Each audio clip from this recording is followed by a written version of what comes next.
Well, a very warm welcome on behalf of the National Leadership Council to today. If we're serious about quality being the organising principle of the NHS, then leadership and valuing leaders is probably a missing piece of the reform journey. We would like you to be ambassadors of the National Leadership Council.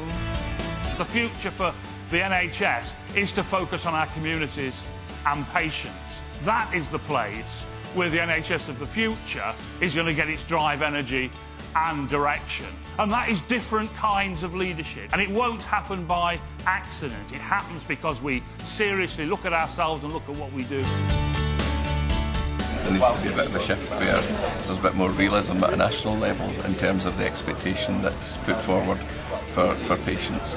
How do we reach millions of people across the country to make sure that the messages are clear? How do we do that? There isn't a huge role for GPs here in identifying those who are at risk, but also providing the information people need and helping to manage expectations. I think a great leader is someone who is able to take people with them rather than somebody who is sitting at the back telling people where they ought to go. Obviously the patient needs a holistic approach, but we also need to keep our eye on the kind of quality of the delivery of the correct medical. And that's where the specialist bit comes in, I think. I think people with a long-term condition want to feel that they know that the person they're seeing is an expert. A great leader is somebody who espouses certain values and can be seen to act upon them, I think. I was interested in what you said about, you can put this into Google and actually a patient will bring information to GPs. Now, I know that some GPs welcome that approach because it's the patient taking some charge. What I encourage people to do is print off our fact sheets and take them perhaps to their GP in the nicest possible way, because some of them are very general. It says this person needs to see a specialist. I think I'm going to leave today realising the difference between leadership and management, and leadership is about emotion, not about just how you do the job. My top tip for being a great leader is you've got to believe in yourself.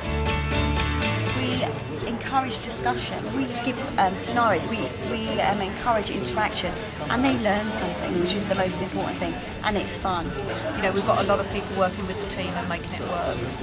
We've got sweets on the table, really important when you're a nurse. Those of you as you know, if you want engagement, you bribe.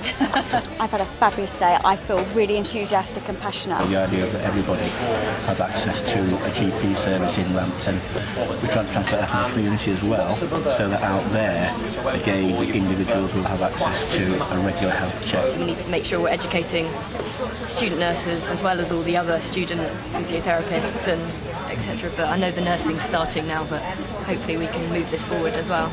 I'll take away a lot of conversations with a lot of very, very bright, capable, passionate people who care deeply about the NHS. If you've got somebody that doesn't like being put on the spot and you're aware of it, how do you give them more preparation time? I think to be a great leader, you have to always be thinking ahead and willing to take on challenges.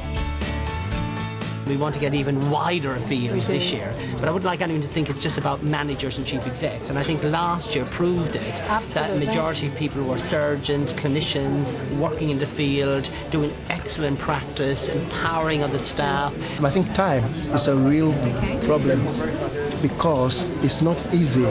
We all have very busy lives.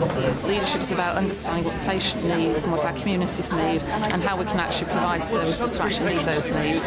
It's very important that you don't put the innovators with the early majority, because they'll cheese them off. The innovators have got to be with the early adopters because they can talk, and then it's your early adopters who then sort out the majority.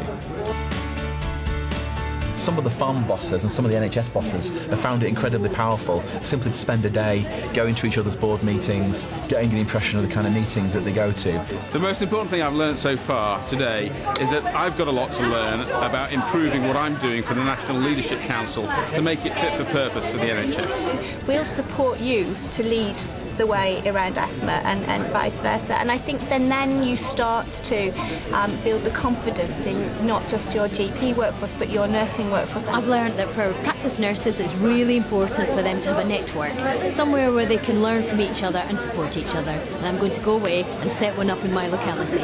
I'm a poet, I'm called Kate Fox. Here's a couplet I've come up with. There's an energy in the room after all the buzzwords, it's almost strange. But how do the ones with that fire light the match of change? We've had a really great day. We've been able to chat about our leadership development programme in the Northwest, and we've got a great deal out of it.